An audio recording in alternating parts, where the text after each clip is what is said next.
Hello and welcome to CEO Insights, the program that interviews chief executive officers and top management from companies here in Vietnam.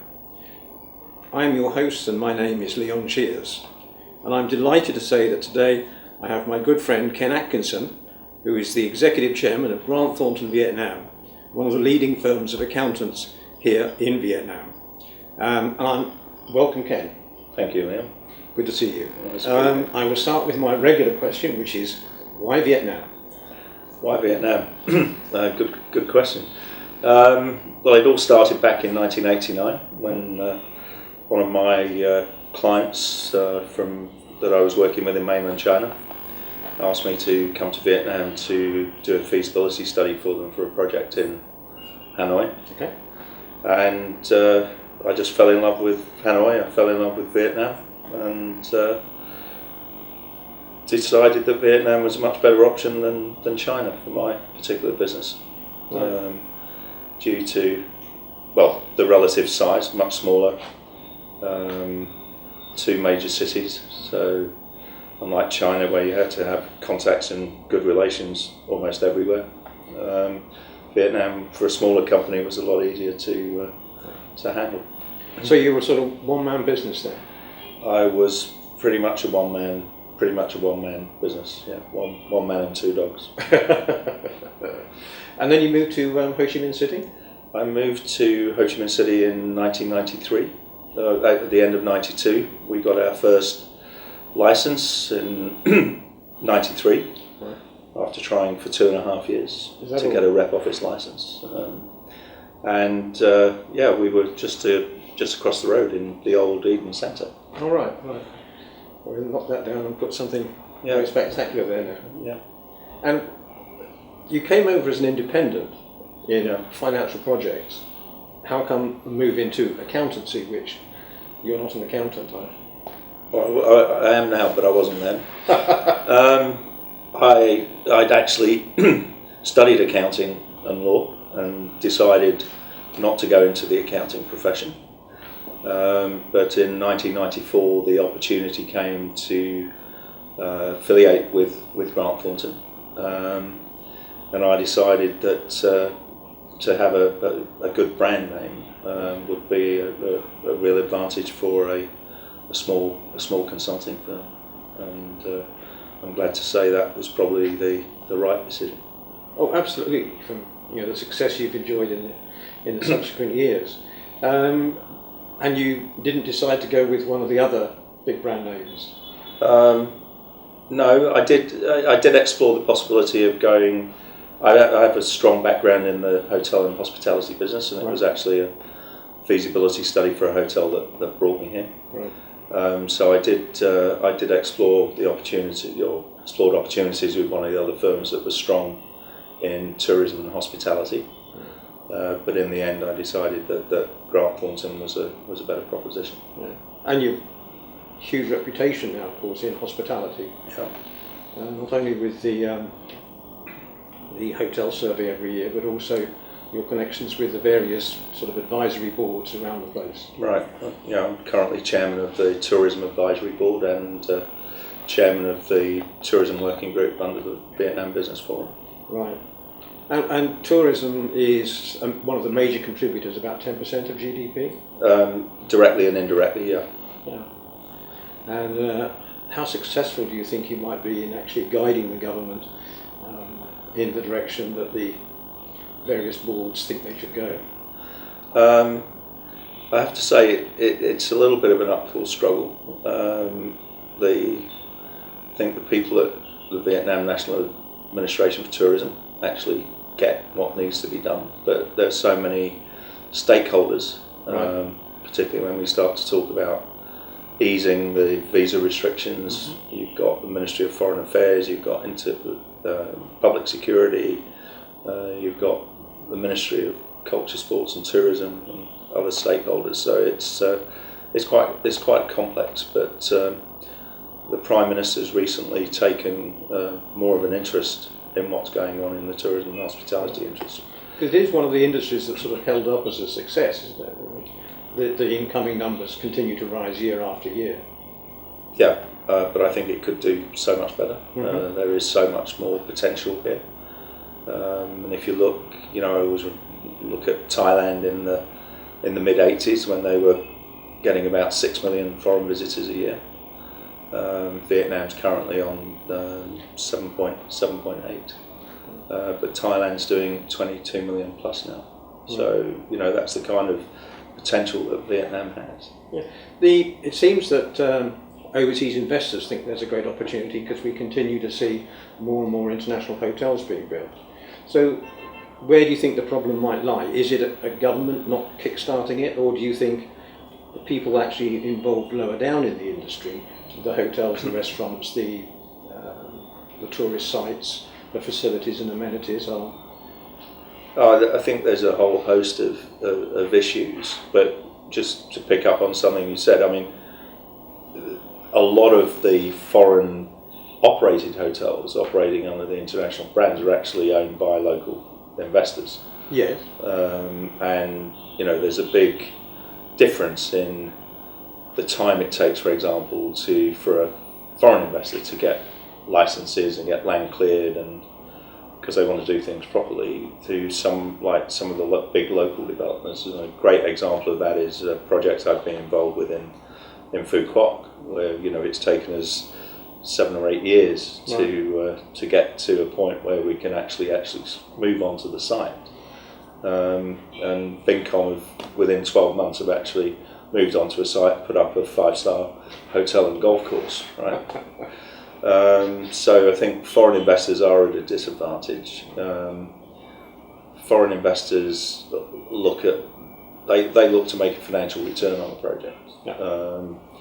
And because the land prices are so high, very often you don't see that. Whereas the Vietnamese investors I think they view land as a store of wealth. Right. So it's attitudinal thing. Yeah.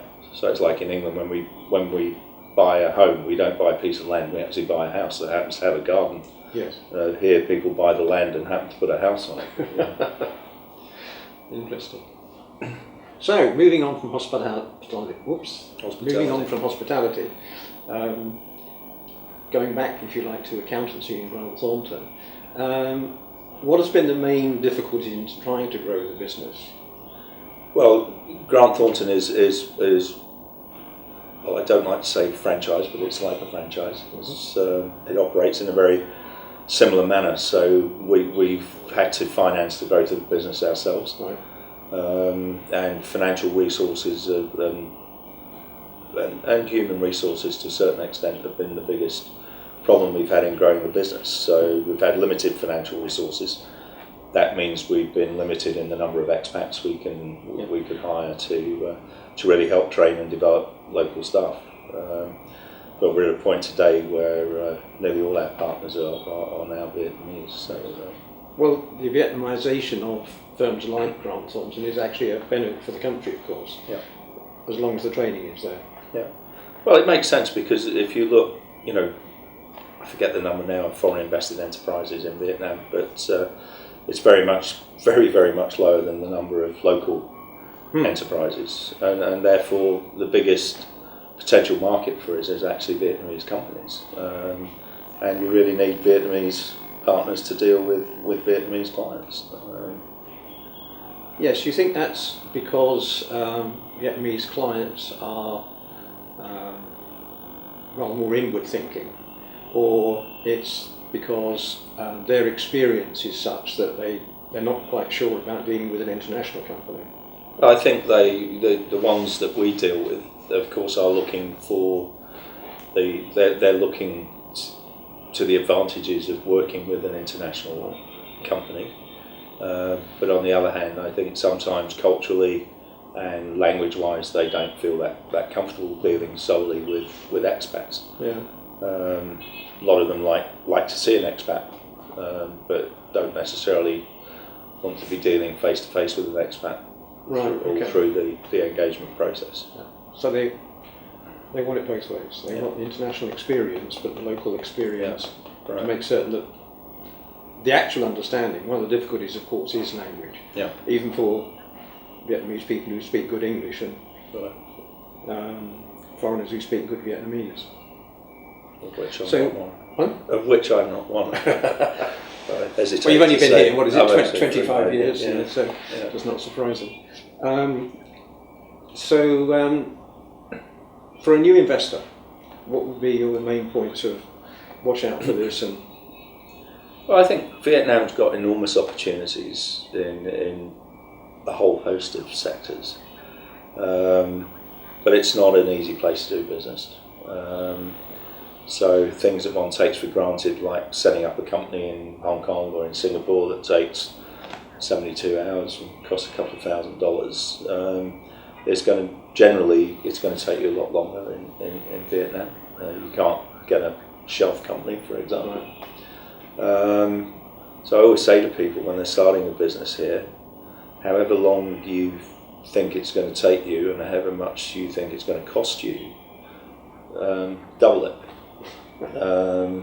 And if you come out ahead of that, then that's a bonus. But I think people underestimate the amount of time and the hidden costs of doing business here.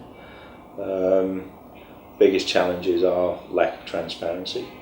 Although the licensing process for normal business, if you're not in sectors that are conditional sectors like telecoms and printing and stuff like that, it's a lot more straightforward now than it used to be. They're moving to an online licensing system which cuts out interaction with officials, which is a good step forward. So, but I think really understanding the culture is that's true everywhere, but I think it's particularly important in Asian countries, where face is really very important, although a lot of people don't really understand that. But I think understanding the culture is very, very important. Particularly Vietnamese, they're very friendly, they're very open, but they are incredibly sensitive, and it's very, very easy to upset people unknowingly. right, and of course, well, in my experience, they don't actually say, "I'm upset." They just very quietly just disappear. Yes. Yeah. In terms of career opportunities, where would you point people in the general direction? Career opportunities for Vietnamese? For individuals, yes, Yeah, Vietnamese people, yeah. Well, I think there's huge opportunities in the professional services field. I think it's absolutely fantastic that the first, local has been appointed CEO of HSBC. I think that's, fantastic. Major step forward. Yeah. Position to get to, and we can see that happening more and more. I mean, as I say now, all my 12 of our 14 partners are Vietnamese. So tremendous development in that area, younger generations coming through, overseas educations. So it's going to be a very different place in 10 years' time than it is today in that respect. So professional services is a great opportunity, healthcare, education. The government has a gender equality program on its agenda. Do you think that's making any headway? I think they've had it. I think they've had a gender equality without having a policy. When you look at the number of women in senior positions in Vietnam, I think it's quite outstanding. Yes, although not so much at a government level, but certainly in business. Yes. You've only got to look at Vina Milk and Ree and lots of other companies where the CEOs are really dynamic ladies. Yes. I've always wondered about this gender equality program, because in my experience, like you, women run the place anyway, but perhaps not in officialdom. No. Well, the males are meant to be the head of the household, but in fact they're not. But that's true everywhere, probably. Yes, more than likely. Is there anything that you would undo over the last 25 years, or do again slightly differently? Oh, I think as you get older, you learn a lot. And I'm still learning, so I mean, I wouldn't change what I've done, but I might have been a little bit more focused. I might have developed a little bit more of a strategy plan. Right. But in the early days, it was you have to kind of go with the flow a lot. So whatever strategy you try to develop is probably turned upside down within 7 days. So, but I think today, have a strategy, have a focus, and stick to that focus. Don't get sidetracked. Yeah, well, that's very difficult in an expanding and growing environment. Yeah. In terms of Grant Thornton, for a minute, it's a regular accountancy firm with the usual sorts of services, audit, tax advisory, etc. Do you see that changing very much over a period of time? I think the core services will stay the same, but I think we'll see more niche services, particularly in the advisory area, like business risks, enterprise risk management, consulting with banks. So I think the services will become more